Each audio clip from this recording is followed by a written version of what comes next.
Hello friends, कैसे हैं आप सब। आशा करते हैं आप सब अच्छे होंगे।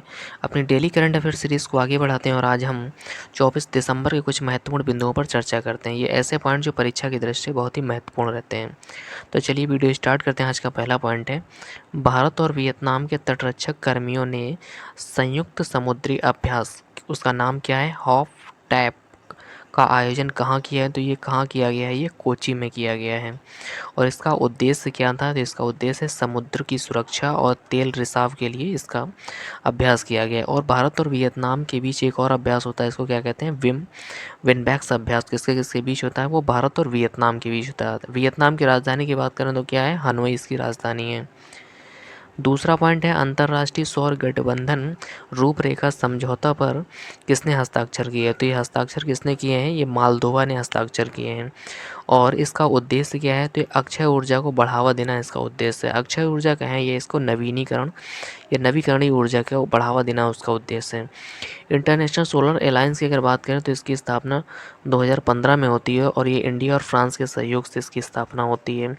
और इसका भी हाल ही में 104वां देश कौन बना है, आर्मेनिया इसका 104वां देश बना है। हेडक्वार्टर की बात करें तो ये गुरुग्राम हरियाणा में इसका हेडक्वार्टर है।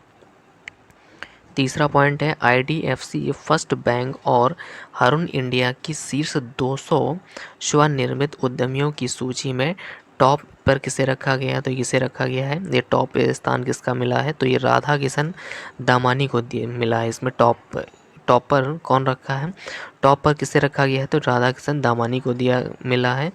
और ये डी मार्ट के ऑनर हैं। कौन है ये, डी मार्ट के ऑनर हैं।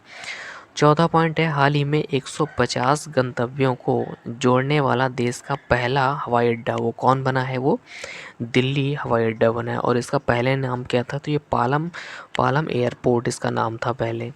पांचवा पॉइंट है, हाल ही में सिम इस्माइल कार्यक्रम के लिए भारत सरकार ने किसके साथ $350 मिलियन के ऋण का समझौता किया। तो ये किसके साथ किया है, ये एडीबी यानी एशियन डेवलपमेंट बैंक के साथ समझौता किया। और ये किस कार्यक्रम के लिए किया है, ये इस्माइली कार्यक्रम के लिए किया गया है। इस्माइली कार्यक्रम के लिए इसमें क्या विकास किया जाए, तो लॉजिस्टिक इकोसिस्टम के विकास के लिए। मतलब एक ऐसी जगह जहाँ पर लॉज मतलब जहाँ सामान रखने की एक ऐसी व्यवस्था, उसको विकसित करने के लिए $350 मिलियन का समझौता किया गया है। और ये एशियन डेवलपमेंट के साथ किया गया है। एडीबी की बात करें तो 1967 में इसकी स्थापना होती है। और इसका भी हाल ही में 69वां सदस्य कौन बना है, तो इजराइल बना है। इसका हेडक्वार्टर कहाँ है, मनीला इसका हेडक्वार्टर है।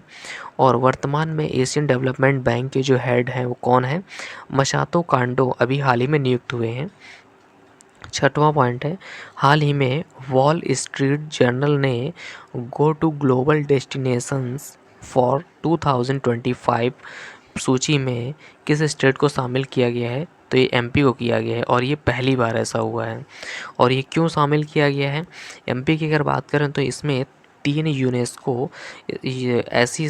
ऐसी जगह, पहली है खजुराहो को यूनेस्को में शामिल किया गया था 1986 में।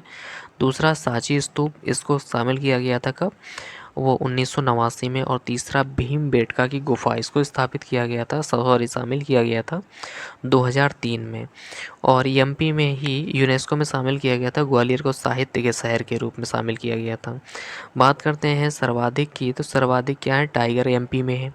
वनावरण और वृक्षावरण सर्वाधिक कहाँ है, मध्य प्रदेश में है। और पेंच नेशनल पार्क कहाँ है, ये मध्य प्रदेश में है। बात करते हैं भारत का पहला जीरो वेस्ट